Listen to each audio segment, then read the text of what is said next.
David, to your point, people like cringe when you talk about healthcare. They're like, I hate healthcare. I'm like, yeah, I do too. Join the team. How do we make it easier? Because nobody's going to blow up the current infrastructure. Hi, everyone. Welcome to the Biz Dev Podcast, the podcast about developing your business. I'm David Baxter, your host, and joined by Gary Voigt, per usual. Today is a special day. We are dealing with the AWS cataclysm, so who knows how this is going to go. Hello, Gary. You ready for this? I am ready. I've been waiting for this. I hope I get cut off right in the middle. Nice. What's funny is you make that joke, and you did break up while you said it. So that was extra spicy. Nice. As almost like I was planning it. Are you behind this? You're it, aren't you? No, you're not smart enough to be behind this. No, it's my brother. He still uses the Bing search engine, so I'm sure that has something to do with it. Dude, no, there's no way that's taxing anything on the internet because no one uses Bing but him. Anyway, more importantly, we are joined by Rachel McLauchlin, who is not, unfortunately, related to Sarah McLauchlin. We're not saving any puppies today, but we're very glad you're here. Thank you so much. Thank you for having me. You are the founder of Embark Benefits, which is a new venture, which I always enjoy. Tell me about Embark. Yeah, so this is actually my second iteration of a benefits consulting firm. So I started my first one in 2018. And really, honestly, it was just when my passion and my purpose met. I have 4 kids. My second is a 12-year-old little boy who has had a host of different health issues. And I became passionate about our healthcare industry because I figured if I was smart, if I made good money and I couldn't figure out the healthcare industry, what do other people do? And had my first one, but sold it shortly after COVID. And after my non-compete, non-solicit ran out, this is 2.0. Nice. All right. That's very exciting. So are you frustrated all the time if you're dealing with healthcare issues all the time? Because that's like dark dungeon stuff. There's every time. So I help with my stepdad's health stuff and finances and stuff like that. And every time I wade into that world, I just get angry. I don't think anybody comes away with, yay, health insurance did great. No, totally not. And it's very weird and ironic, David, that you talk about your stepdad, because very recently, within the past 3 weeks, my stepdad had a massive stroke followed by brain bleed, surgery, was in a medically induced coma. And I had to go out to my LinkedIn network to ask people for answers because even being in the business, even knowing all the different quality metrics companies and whatnot, I was still frustrated trying to navigate care. So yes, I am still as frustrated. I'm like neck and neck with, I would say, like DMV and cell phone carrier, like government employees of all stripes, right? Yes. Fair. For sure. Yeah, I'm right now in the middle of watching The Resident, which makes me a medical expert, of course. What's funny is all of those shows, I'm going to get on my little soapbox for no apparent reason. All of those shows at some point, when they start jumping the shark, and I've watched all of them, ER, Grays, the whole bit. At some point, they all get on their soapbox and they like preach to you.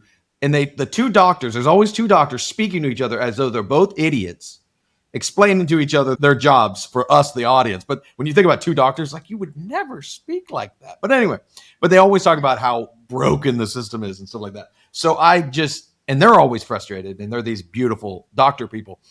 I can just imagine. So tell me practically what that means. So I hire Embark. What does that mean? What are you doing for me practically? Are you looking for a new broker? Is that what you're saying? I have used this joke many times. This podcast is actually a way for me just to get free consulting. That's all I use it for. So that's how we do it here. So now free consulting, let's go. So I specialize in really 2 different things. So I am located in Charlotte, North Carolina. I predominantly focus on the Southeast, but helping mid-market companies to have long-term sustainability of really good benefits. Since I think ever since the Affordable Care Act, costs have just gotten astronomical. And really what we've done as employers is just shifted costs back to employees. And so they're really the ones who are feeling the financial burden of it. And so my second thing that I do, which I think is mission critical in a lot of ways, is that I help employees to be better stewards of their healthcare dollars, letting them know they have choices and incentivizing them to make a good choice. I'll give you an example. So in Charlotte, if you want to get an MRI, you could go to a freestanding facility like Ortho Carolina, and an MRI would cost probably somewhere in the neighborhood of $500. If you were to go to Atrium Health, get that same exact MRI, it would probably cost somewhere in the neighborhood of $6,000. So if the employee makes a choice for a freestanding facility versus going to Atrium, we'll waive their cost share. So we'll make it zero barrier to entry, where we'll waive their cost sharing for it. So we really try and help them be educated consumers of their healthcare dollars, which automatically helps the employer to spend less money. How would that employee ever know the difference if it wasn't for They wouldn't. Okay. So unfortunately, ever since the Affordable Care Act, we have something, especially in small group, called the medical loss ratio. Are y'all familiar with this? Never heard of it. Pretend that I don't. I can do that. I can easily do that. So basically what it did is it was a way for the government to try and help people by minimizing the amount of profit that a carrier could take from a health plan. And what they did is they said for every dollar that's collected, 85 cents of it has to be spent towards premium costs or towards claims costs, right? And so they can only have 15 cents of every dollar. That's the profit that a health carrier can make. Now, assuming y'all aren't math whizzes, but assuming you're reasonably smart and educated, if you can only make 15 cents of every dollar, how do you make more money? Could my claims go up or should they go down? They got to go up. You got to do more volume, right? You got to go up. You got to do more volume. So unfortunately, Gary, they will never try and help you spend less money because the way that they make money is very perverse incentives. And so I typically tend to focus on companies who are more innovative and looking to control their costs. So I'll focus on alternative funding strategies that are normally like self-funding or level funding. It's a way to get back some of the control from the carriers. So it essentially is Embark like a broker. You're the person who goes to the company and explains which you got to choose one of these things. These are your options, your plans, and that kind of thing. We do, but we're much more of a consultant than a traditional broker. Most traditional brokers don't understand how to self-fund. They don't understand how to create plan designs. And so we actually do all of that plan design. We'll look at claims costs. We'll figure out where the opportunities are to be saving money. I myself have done really crazy things like going across the border to Tijuana to see about getting cheaper costs for pharmaceuticals just over the border. A lot of times for tier 1 countries, we will sell our drugs cheaper to them. So Canada, New Zealand, Israel, and you can get drugs much cheaper than you could here. So I look at much more innovative strategies that kind of push the envelope than a traditional broker. Most traditional brokers, they can't really make money on it, nor does it look good for their shareholders. So they won't show you options like that, especially the larger ones. What is it like building a second time? Is it easier? Is it the same amount of pain? Is it, obviously you're smarter, you've been through this, that's always better. Yeah. One of the things that we have in the Raleigh area, which is where I am, things that we begrudge a lot is we don't have a lot of repeat founders. Yeah. That's something that, because whether you failed or you succeeded, you got smarter. And that's something like then in Silicon Valley, they've done a very good job of celebrating failure and repeat founders and this, that, and the other. And so you bring just so much knowledge because, boy, starting your first business versus your second or third, way different. Your network is there. Totally. You understand what you're doing. But so were you able to, how does that work when you had a non-compete? That's now gone. Does that mean you could still go back to everyone before where you had relationship with and, hey, want to work with me again? Or is that still weird and dicey? Like, how does it, I've never done that a second time. So when I exited the first time, the business was doing really well. The business was called Thrive Benefits, and no pun intended, but I had 4 offers to buy it from national firms. And so I chose the one that I think was most philosophically aligned with my culture, just because I tended to do things that were, sitting on the same side of the table as my clients. Nothing was ever done at the expense of an employee. It was all done with a win-win scenario in mind. And so I really looked for another brokerage that had that same mindset. But I'm sure y'all may know this in being an owner. My dad makes a joke all the time with me that I'm basically like functionally unemployable I made that joke because many now, times. Yep. yeah, because now that I've been my own boss, it's really hard to going back to working for somebody else. You have so much going on in your brain 24/7. You have all these challenges. You're like divergent. You just always want to push the envelope in some ways. And sometimes other people don't have that same mindset as you who are founders or owners. And so it makes it difficult at sometimes. When I sold the first time around, it had just been COVID. Two of my largest clients were manufacturers and sold. So overnight, by no fault of my own, I lost a little more than $500,000 in revenue, which for us is annual recurring revenue or commission. And so it was a big hit. And I, at the time, was like, you know what? I'm going to cash my chips out just right now. The universe is giving me a sign. I need to look at getting rid of this for a little bit and coming back to it. And there are definitely some things that I've learned along the way.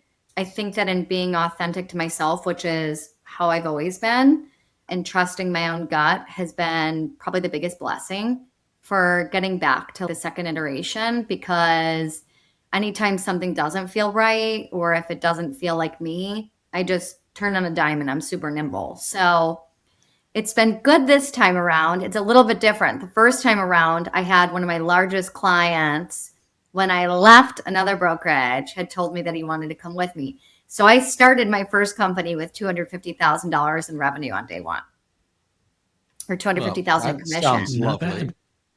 It was I did not nice. have that when I started. I got a cease and desist. Yeah. That's a little different. Yeah. This time around, I did not have that because the clients that I had the first time around, I was promised the moon when my agency was bought. And unfortunately, nobody will protect your baby the way that you will. And so there were definitely some bridges that were burnt. Some former clients are starting to call me, talk to me. Hey, I'd love to meet up with you. But there are also some that I think were burned, which is really unfortunate. And I feel sad about. When you sold Thrive, you had to go work for that company for a while, I assume? Correct. So I had a 3-year contract with them to work for them. That 3-year contract ended and your non-compete started? Is that ish? So or we those parted today? ways after about 1.5 years. Oh, okay. All right. That's true founder syndrome right there. So you're on version 2 now. So I'm going to ask this is my standard biz dev question. So we have a thing called the slog, which I explained to all of our guests. A slog is the time from a business starting to the time anyone cares, which can be anywhere from weeks to years. In V2, how has the slog been for you? Have it been like you started your first company and you came on with a big client and it went beautifully? I did. You're starting without that this time. So does that mean the slog is worse? Obviously it's worse, right? You started from sprinting. That's a lovely thing. But now you're starting from nothing for the second time. Is it, except for you have a ton of knowledge and experience and stuff now. So how is the slog for you now? Is it painful, or are you just like, this is easy? Painful and not. It's really weird, but I feel as an entrepreneur, you definitely have a little bit of, I don't know if it's like false, or you just have this really crazy maniacal belief that like things will work out, right? Like you have this inner feeling of, I know that it's going to work out, so I'm okay. I've already brought on clients. So I have brought on clients, and I have 4 or 5 right now that if some of them come on board, we will be sprinting. But Nice. Okay, I want to interrupt you there because this is my wife gets on me for this. And I want to know, as a founder to founder, do you do the same thing I do? So I will have, let's say, a short period of time where my sales are on fire. I've got proposals out. I got people all over. They're calling. It's just good times. And I tell my wife, man, if all of these close, I'm going to be rich. Like, this is going to be so amazing. And we've been doing this now 12 plus years, almost 13 now. That never happens. I'm like, but what if it did? Right? She's like, it never happens. And she's right. Because let's say there were 5 leads that were all good, various sizes, whatever. If all 5 even said yes, which of course they don't, but it would be spread out probably over 6, 8, 9 months. And so you never feel that I'm rich excitement. Is that just me, or are you doing the same thing? You're like, if they all do. Well, David, I hate to tell you it, but it is just you. Because in our business, see with the that, grand majority of people do renew around the same time. So like 1/1 for me is like a smorgasbord of like people who are going to be benefits. So this is when 70% of people are looking at benefits. So it's not me wondering if they're going to be renewing. I know they're renewing. And so I'm coming in at exactly the right time. I also think that I'm almost a polar opposite where I constantly tell myself why something won't close. Like I'm not like optimistic about sales closing. I am optimistic about things working out, but I'm super diabolically unoptimistic about people that tell me that a sale is a sale. And I'm like, well, here's the 15 things that could go wrong with it before the signature is even dry. So I actually am almost never optimistic about everything closing, but I do think that when I get to a certain point in my sales cycle, the amount of effort and work that an HR manager or CFO would have to put in order for me to have to do an RFP, it's so strenuous for them that in order for them to provide me all of that level of detail, they have to already be like halfway to yes. We've ever had that told me I was a bad businessman, Gary. You do it all the time. So I think They tell me off after. No, I'm just telling you that your business is different than mine. That's what I get it. They usually call him afterwards and say, he's ridiculous. No, but you mentioned something like your industry I'm just in the wrong business, clearly. That's what I'm learning.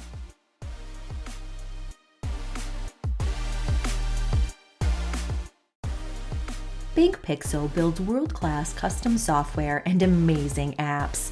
Our team of pros puts passion into every one of our projects. Our design-infused development leans heavily on delivering a great experience for our clients and their clients. From startups to enterprises, we can help craft your ideas into real-world products that help your business do better business. It is such a fascinating world. Healthcare is such a mess for so many reasons. And there's so many people with good intentions and there's bad intentions. And like we were saying at the beginning, I think I'd just be angry all the time. I don't think when you say insurance to people that they get excited or happy, especially medical insurance. But I don't really talk to people about insurance, though. I talk to them about how they're going to get access to care at like $0. It seems like your approach to it is a breath of fresh air for someone who needs to actually have insurance, but doesn't want to just pick plan A, B, or C and just be overcharged for everything. Yeah.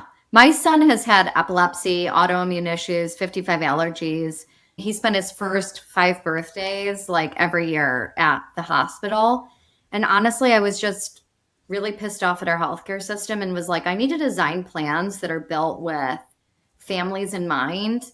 And how can you help somebody, especially a like blue collar worker in North Carolina? We've got tons of manufacturers. I was like, if you have somebody who's making $13 an hour and didn't go to college and they have to choose between paying for cancer medication or making their mortgage payment, that's a really crappy feeling.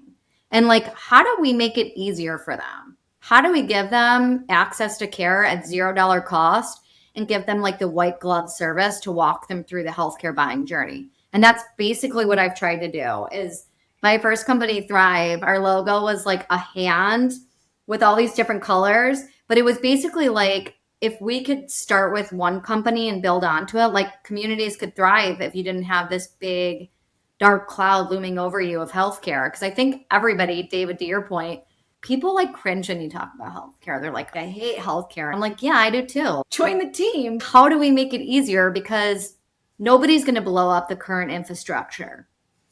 the healthcare system is what it is, but like, how do you use the constraints to your favor versus trying to do an uphill battle? And so that's basically what I've done, is like, how do we just design it a little bit better? So I call this my blue sky question. So 5 years, Yeah. everything you want to happen happens.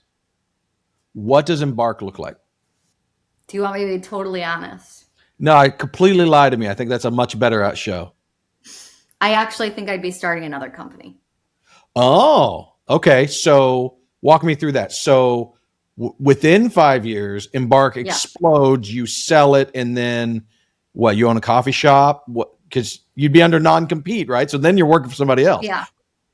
So I don't think I'd sell it. I think I'd keep it, but I would partner with somebody who could run it. Like, as weird as it sounds, I think that God has given me way too many like positive attributes and qualities to like waste in just one industry for my whole life. And the next company that I would find, and I've always been like a serial entrepreneur. I owned a frozen baby food company years ago when my oldest, who's 15, was first born. But I would actually start a breast pump company. That is wildly specific. Okay. All right. Wow. But I like these ideas come, and I like am crazy researching them.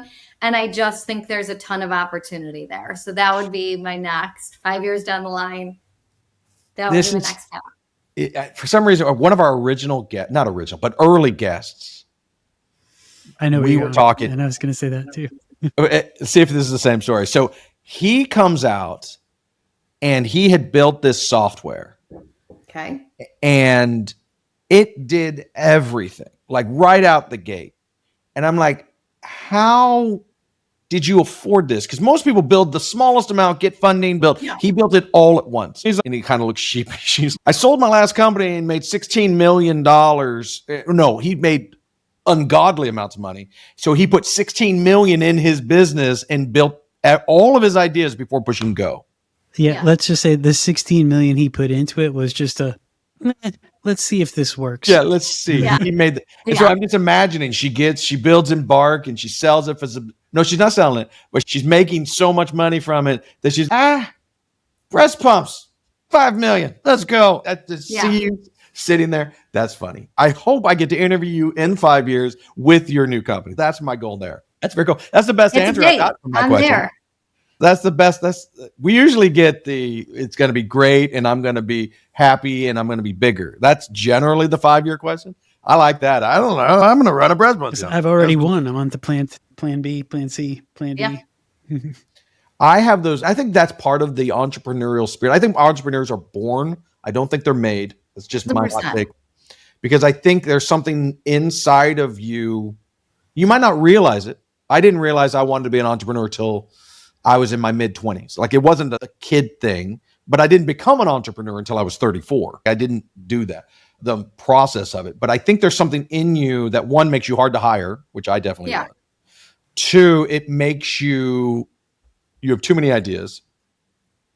And it makes you, what's the right word for it? This is where editing comes into. I'm going to look a lot smarter in the real one.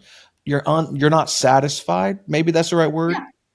You're that optimism, right? You're optimistic that whatever you're doing is going to work. But then you have another idea that's right behind it. We're building our first startup inside of Big Pixel for the first time in 13 years.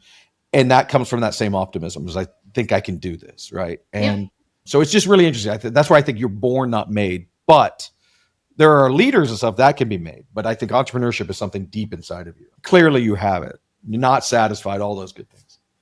All right, Gary, I think we're time for our question. To end the show and to ask you one final question, Rachel. Yes. From your experience, what would you give a new entrepreneur or a new business as your 3 top pieces of advice for their journey? 3 top pieces of advice. Number 1, surround yourself around people who truly believe in you. I think that when I first started in Thrive, my old business, when I had first started, I had just separated from my ex-husband, like literally a month prior. And my ex-husband's father told me that I was stupid for starting a business when we had just gotten separated, and that most women just get a haircut. You started a business. I was like, if I'm going to bet on a horse, I'm betting on this horse all day long. Yeah. So I like really went off the deep end. And people, I think, so the first thing is surround yourself around good people. I joined Vistage. You don't have to join Vistage, but any type of networking, whether it be a Facebook group or a Instagram group, whatever it is, being an entrepreneur is a lonely thing, right? There are many days when you're like, what the hell am I doing? Like, why am I kicking my ass every day? Like, why can't I just be a normal person who's okay collecting a $300,000 salary and not having any responsibility? Like, why do I do this? So good community. The second thing is, I would say, get a really good branding strategy, because the quicker you can figure out like how your brand looks and feels, the more people are going to be able to relate to it. I was a very early adopter of videos, like super early, like when they were tiny takes, and I would just be able to record like 3 minutes, and I would send it to prospects, and whatever I wanted them to hear, and they wouldn't answer my call and they wouldn't respond back to my email. If they put a name to a face, it was a lot easier. So I think getting content out that relates to your brand and your strategy is super important. And third piece of advice I would give you is that you can't really value social approval, because I think in order to do something that goes against the grain, most people inherently have a crab bucket mentality to try and knock you off of whatever ladder you're climbing. And so I just think you have to put blinders on to what other people say is possible versus not possible. Because if you listen to other people, it'll give you some self-doubt. And like we had talked about earlier, you have to have a serious amount of delusion that like things are going to work out in your favor always in order to keep moving forward. I need to rewind back for a second. Did you just say crap bucket? Crab. You know the crab bucket theory? No.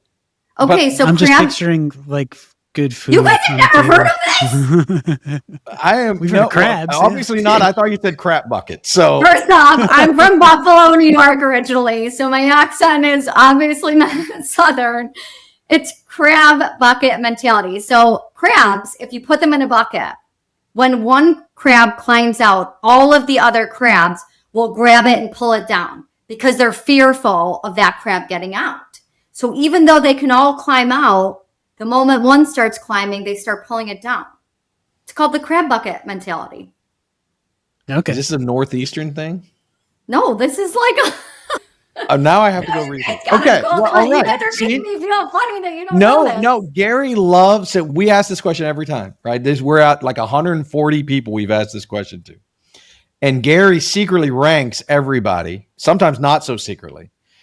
And this is definitely the first time we've had a crab bucket. So crab bucket mentality is a term describing a mindset where people who perceive others' success as a threat will try to sabotage their progress out of envy or resentment. This is another first, Gary. Haters. We just got ChatGPT'd on our podcast. Yeah. So in having 11,000 followers, you will write things. You will write things on LinkedIn, let's say, for instance, that could just be a positive quote of the day. And you will have people write to you in your direct messages telling you what an insensitive a-hole you are to mental health issues. That's not just LinkedIn. That's real thing. I just read a thing of this guy posted I don't know why, but he was in a minor car wreck and he puts pictures up on some social media and someone said, "This isn't real. You made this up. This is AI." I was like, what in the world? This is the new world we are in. What would I possibly gain from putting up AI pictures of my car wreck? Yeah, just people are funny, man. People are funny. I'm glad I could enlighten you guys on the. We've learned something. I've learned about healthcare. I've learned about all sorts of good stuff and crab buckets. Can you ask for more? I already know what Christy's naming this episode. This is the crab bucket. This is the crab bucket. 100%. She's going to listen and laugh when she hears this. I promise you it will be a crab bucket somehow. Well, Rachel, if anybody wants to learn more about you or crab buckets, or actually just your business, what's the best place to find you? They can email me at Rachel, Rachel, at Embark, EMBARK, benefits.com. They can go to my website, embarkbenefits.com, or they can call us at 704-449-7718. I think she's done this before. We'll Gary. put those in the show notes too, so people could just click on those. But how are you not going to lead them to your LinkedIn page? Need more followers. You got 11,000 followers. You didn't even mention it. Wow. That's confident. She knows they're going to do it. Put the they're going to LinkedIn find her link anyway. in there too. She's You can put optimistic. that in We already there. know this. All right. Thank you so much, Rachel, for joining us. My content gets, so if I do it right and I time it, some of my content, like the most I've ever gotten impression wise was like 400,000. If you could get our podcast notification, I know, I'm going to try. with half of that, we would be plumb tickled. Did you say Plum it's ticket. own? Okay. Listen, back in the day, I used to be really good. I used to do a series called Bray Walking, where I used to be like Jay Leno, and I'd ask people on the street like questions about benefits, and nobody knew anything, and it was hilarious. I got to get back to doing that one. I could do that with development, and no one would know anything, but I would just sound like a but weirdo. that wouldn't be entertaining. But I would ask like lawyers, what's a deductible? And they'd be like, I don't really know. Something to do with maybe something I have to pay when I'm at the doctor. Yeah, but It's no one very understands insurance. Come on. That's just Nobody. foreign languages. No, True. I would interview like the CHRO of Bank of America and they wouldn't know. Seems like that's their job now. Right? That's just sad. You'd think. We're going out on a sad note. All right. We are out. Thank you so much for joining us, Rachel. This has been so much fun. Thank you for having me. And with that, we are out. We'll be back next week. Thank you, everybody. That wraps up this episode of the Biz Dev Podcast. And this time you get me, Scott Bailey. I am the lead dev over here at Big Pixel, and I know what you're thinking. I thought David did all the work. Well, not exactly. We have an awesome team of people to back him up. BizDev is a production of Big Pixel, a US-based provider of UX design, strategy, and custom software. This podcast is edited by Audio Wiz, Matt McCracken, and Christy Pronto, marketing guru for Big Pixel. Want to connect? Shoot us an email at hello@thebigpixel.net, or you can find us on Instagram, Facebook, YouTube, X, and LinkedIn.